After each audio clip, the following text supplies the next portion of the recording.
The daily republics में प्रांजल शर्मा आए वाराणसी स्थित सारनाथ में। यहाँ पे तथागत गौतम बुद्ध ने अपने 5 शिष्यों को पहला उपदेश दिया और कई सारे पर्यटक घूमने आए हैं सारनाथ बुद्ध के दर्शन के लिए। लोगों से जानते हैं कि सारनाथ में क्या क्या देखने को मिला। सारनाथ में हमारे साथ कई सारे पर्यटक जुड़े हुए हैं। आइए जानते हैं सारनाथ के बारे में। सर, सारनाथ में आपने क्या देखा? सारनाथ में हम लोगों ने देखा कि यहाँ पर भगवान बुद्ध ने जब बोध गया में ज्ञान प्राप्त कर लिया तो सोचा कि मैं पहली बार अपनी शिक्षा किसको दूँ। तो भगवान बुद्ध ने जो उनके 5 साथी थे जो उनके साथ तपस्या कर रहे थे, उनको जानकारी हुई कि ये लोग बनारस में हैं। इस मृगदाय वन, इसी पत्तन बोला जाता था इसको पहले।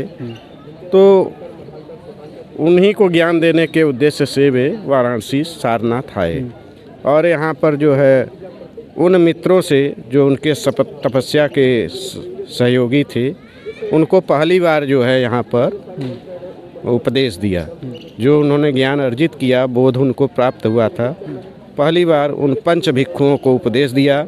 और ये यहाँ पर वहाँ 5 भिक्षुओं के जो है ये स्थान बने हुए हैं, मूर्तियाँ लगी हुई हैं, उनके नाम भी दिए हुए हैं।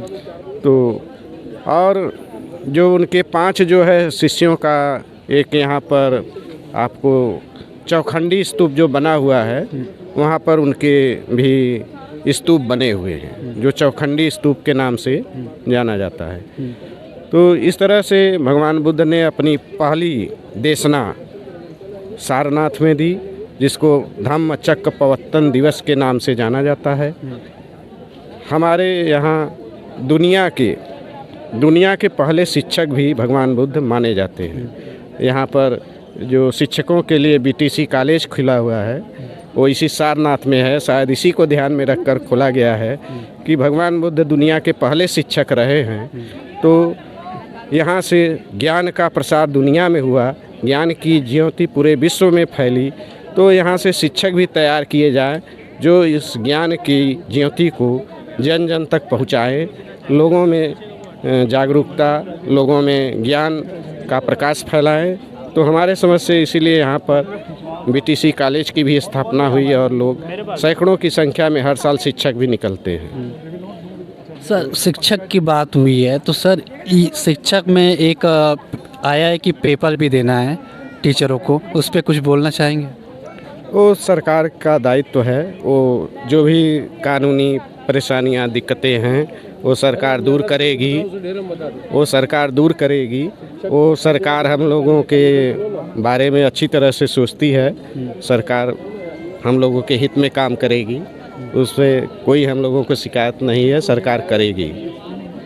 सर, आपसे सवाल है कि सर सारनाथ में और क्या देखने को आप लोग को मिला? इस सारनाथ में तो इधर देखें तो ये सब है घूमने का जो स्थल है आपका, इधर जहाँ टिकट लगता है। और पहले तो टिकट वगट का व्यवस्था नहीं था, सब ऐसे ही विचरण करते थे और बहुत अच्छा चीज़ था। लेकिन अभी सब उसको मतलब कर दिए हैं, कंपाउंड कर दिए हैं। अच्छा चीज़ है सब देखने के लिए यहाँ पे।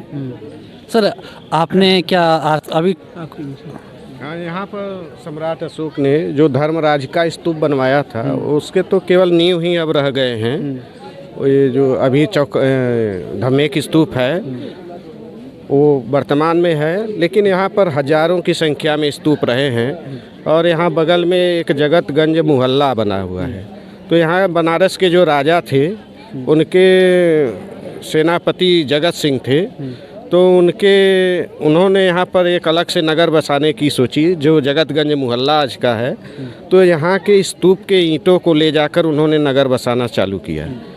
तो उसमें जो है बहुत से जब ईंट की ढुलाई बैलगाड़ी से, अन्य साधनों से कर रहे थे, तो उसी दौरान जो स्तूप का ईंट उखाड़ रहे थे तो उसमें जो है कुछ अस्थि कलश मिले।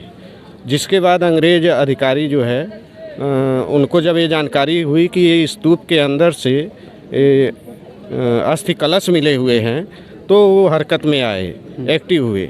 और आज भी वो कलकत्ता म्यूजियम में रखा हुआ है, जो मंजूसा में जो अस्थि कलश रहे हैं वो कलकत्ता म्यूजियम में रखे गए हैं।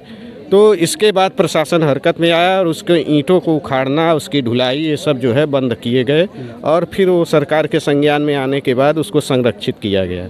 तभी से इसके बाद यह इस पूरे क्षेत्र को संरक्षित करके और सरकार जो है अपने देख रेख में ही यहाँ हर चीज़ की खुदाई या जो भी नए चीज़ों का निर्माण होता है सरकार की देख रेख में पुरातत्व विभाग के निगरानी में ही होता है।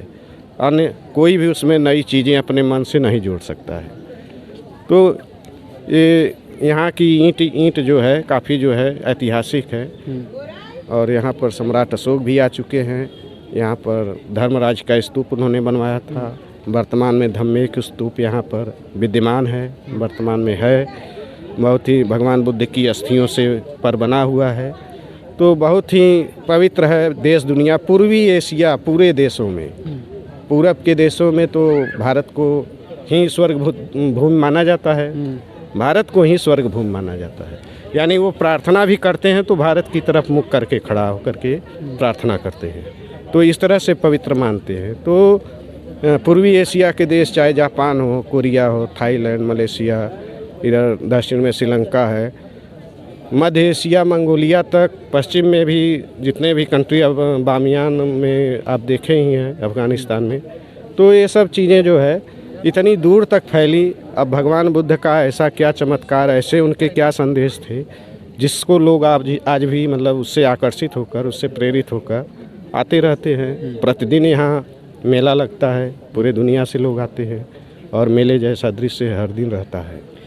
तथागत गौतम बुद्ध की बात किया जाए तो बुद्ध तथा सारनाथ बुद्ध के वैसे फेमस है। अब ये बताइए यहाँ पे टिकट लगना उचित है कि अनुचित है? देखिए ये सब कानूनी चीज़ है, सरकार इसको कैसे संरक्षित रख सकती है, उसकी देखभाल करना उसकी जिम्मेदारी है। तो कैसे मैनेज करती है उसका दायित्व है, इस पर हम कुछ नहीं कहेंगे। लेकिन भाई कम से कम भाई अपना रखेगी, लोग ज़्यादा से ज़्यादा आएंगे अगर उसके लिए वो भाई कैसे करती है इस पर हम नहीं कुछ कह सकते। तो भाई दायित्व उसका है, वो चीज़ों को कैसे करती है ये उसके विवेक के ऊपर है। चलिए।